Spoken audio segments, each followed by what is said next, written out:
यह बात तब की है जब बुद्धिमान राजा वीर प्रताप का कौशाम्बी शहर पर शासन था। उन्होंने शहर में एक शानदार मंदिर बनवाया, लोगों के लिए एक विशेष और पवित्र स्थान। हर दिन राजा अपने महल में बैठते और आने वाले लोगों से मिलते थे। राजा लोगों का मार्गदर्शन करते थे और जो लोग कानून तोड़ते थे उन्हें सजा सुनाते थे। एक दिन दो भाई राजा के महल में आए। उनके पिता का हाल ही में निधन हुआ था। दोनों भाई इस बात पर बहस कर रहे थे कि परिवार की जमीन किसको मिले। वे सलाह-मशवरे के लिए राजा के पास आए थे। कायदे से जमीन मेरी होनी चाहिए, एक ने कहा। यह उचित है कि मुझे मेरा हिस्सा मिले, दूसरा चिल्लाया। बुद्धिमान राजा ने कुछ देर तक उनकी बहस सुनी। जब तू मैं बहुत बढ़ी तब राजा ने भाइयों से चुप रहने के लिए अपना हाथ ऊपर उठाया। चलो मैं आप लोगों को एक कहानी सुनाता हूँ। उन्होंने कहा, बहुत पहले यहाँ पर शहर और मंदिर बनने से भी पहले, बहुत पहले एक घुमावदार नदी पूर्व में घाटी को पश्चिम की पहाड़ियों से जोड़ती थी। वहाँ खड़ी पहाड़ियों के दोनों ओर जैतून और बादाम के पेड़ थे। घाटी के सिरे के पास, जहाँ नदी एक चट्टानी पहाड़ी के चारों ओर घूमती थी, वहाँ पर दो गांव थे, जहाँ पत्थरों की कुछ सफेद झोपड़ियाँ थी और जानवरों के लिए बाड़े थे। दोनों गांवों के बीच की घाटी की जमीन में दो भाइयों के खेत थे। वहां की मिट्टी उपजाऊ और गहरी थी, खेती के लिए एकदम बढ़िया। बड़ा भाई घाटी के किनारे के एक गांव में रहता था। उसका घर दोनों भाइयों के खेत के ऊपर था। छोटा भाई दूसरे गांव में रहता था, जो घाटी से कुछ दूर एक मैदान में था।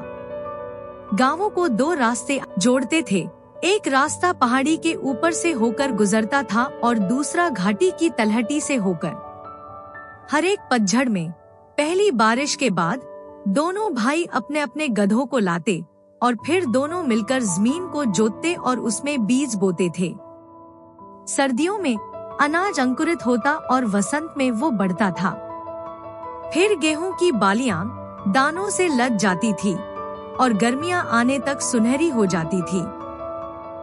फिर दोनों भाई हंसियों से गेहूं की कटाई और बिनाई करके अनाज को बोरियों में भरते थे। काम पूरा होने के बाद दोनों भाई अनाज के बोरों को गिनते और फिर उन्हें बराबर आधा आधा बांट लेते थे।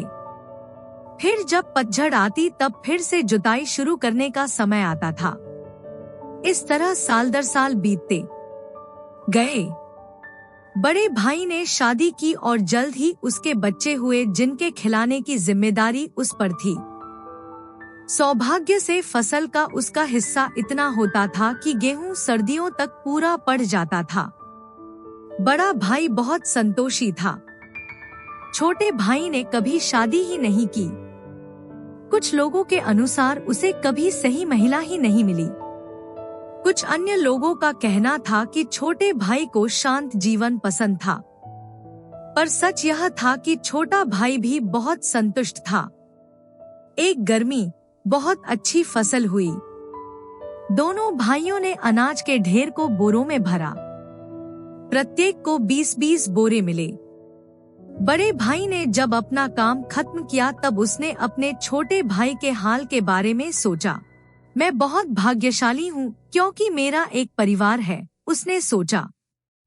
जब मैं बूढ़ा हो जाऊंगा तो मेरा परिवार मेरी देखभाल करेगा, लेकिन मेरे गरीब भाई का कोई परिवार नहीं है। उसे अपने बुढ़ापे के लिए बचत करनी चाहिए। मुझसे ज्यादा उसे इस अनाज की जरूरत है। उसने अपने छोटे भाई को एक आश्चर्यजनक भेंट देने का फैसला किया। अंधेरा होने के बाद उसने अपने गधे पर 3 बोरी लादे और उसे पहाड़ी पर से अपने भाई के गांव तक ले गया। वो एक अंधेरी रात थी, लेकिन बड़े भाई को रास्ता अच्छी तरह से याद था। वो आंखें बंद करके भी छोटे भाई के घर पहुंच सकता था। वो दबे पांव गया और उसने छोटे भाई के गोदाम में घुसकर गेहूं की बोरियां रख दी। फिर वो अपने घर लौटा। सुबह इस भेंट को देखकर छोटे भाई के चेहरे पर जरूर मुस्कुराहट आएगी, उसने सोचा। अगले दिन नाश्ते पर बड़े भाई की पत्नी ने उससे फसल के बारे में पूछा। इस साल सिर्फ 17 बोरे गेहूं ही निकला, उसने कहा, लेकिन अगर हमने सावधानी से उपयोग किया तो वो हमारे लिए पर्याप्त होगा। पत्नी यह सुनकर काफी हैरान हुई। केवल 17 ही क्यों? इस साल तो बड़ी बम्पर फसल हुई थी। पति ने सिर्फ अपना सर हिलाया और मुस्कुराया। जब परिवार का नाश्ता खत्म हुआ, तब पत्नी ने गोदाम में जाकर जांच की। वो कुछ पल बाद लौट कर आई। पतिदेव, क्या तुम इतने थक गए थे कि तुम सही गिनती करना भी भूल गए? तुम्हारा क्या मतलब? उसने पूछा। मैं अभी गोदाम में से आ रही हूँ। वहाँ 17 नहीं, बल्कि 20 बोरे हैं। यह तो बिल्कुल असंभव है। लेकिन जब बड़ा भाई गोदाम में गया, तो उसने पत्नी की बात सच पाई। गोदाम में 20 अनाज के बोरे थे। ऐसा कैसे हो सकता है? उसने आश्चर्य किया। मैं जरूर कोई सपना देख रहा हूँ। उस शाम सूर्यास्त के बाद बड़ा भाई अपने गोदाम से 3 और बोरे छोटे भाई के गोदाम में ले गया। इस बार गधे को आराम देने के लिए उसने घाटी वाला आसान रास्ता चुना।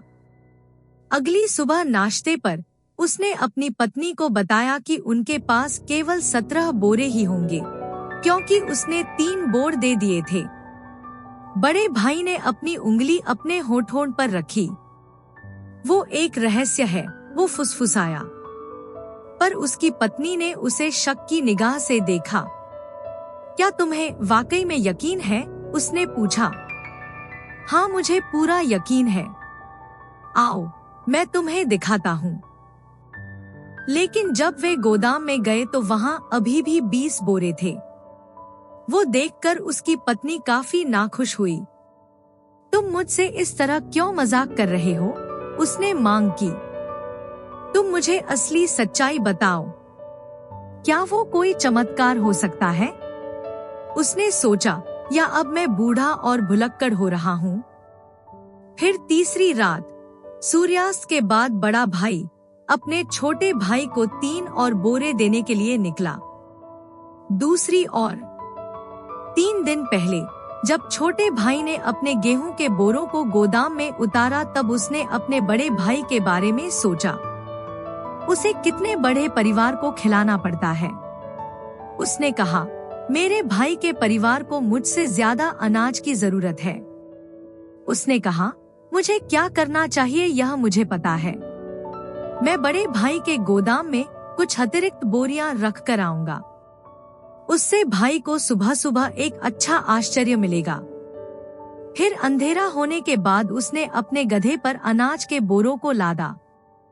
तारों से भरे आकाश के नीचे वो घाटी के रास्ते अपने बड़े भाई के गांव पहुंचा और उसने अनाज के उन 3 बोरों को अपने भाई के गोदाम में रख दिया। अगले दिन छोटे भाई को कुछ अजीब लगा। उसके गोदाम में अनाज की बहुत सारी बोरियां थी। उसने उन्हें गिना, वो पूरी 20 थी। पर वो 3 बोरे अपने बड़े भाई के घर लेकर गया था।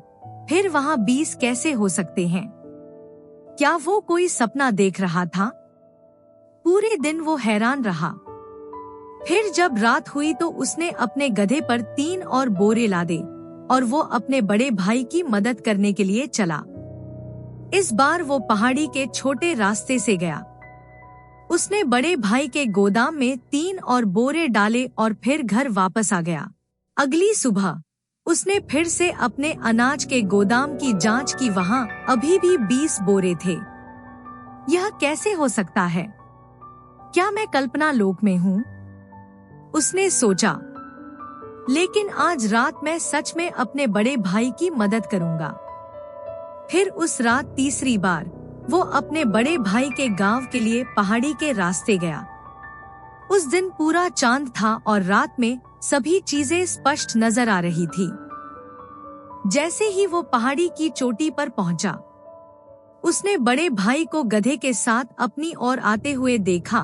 उसे लगा जैसे मानो उसका ही प्रतिबिंब उसकी ओर चला आ रहा हो। बिना कुछ बोले दोनों भाई अपनी अपनी यात्रा का कारण समझ गए। उनके दिल खुशी से भर गया क्योंकि उससे दोनों को एक दूसरे के प्रति अपने गहरे प्रेम का एहसास हुआ।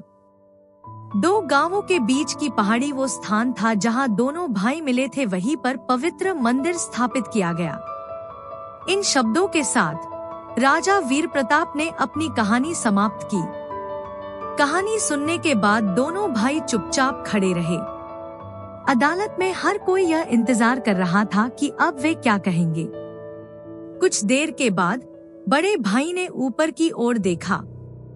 भाई, उसने कहा, जो कुछ हमारे पिता छोड़ गए थे वो अब हमारा है। वो न तुम्हारा है न मेरा है, बल्कि हम दोनों का है। फिर भाइयों ने एक दूसरे को गले लगाया और उन्होंने दरबार से प्रस्थान किया। तब से वे और उनके परिवार खुशी खुशी एक साथ रहे।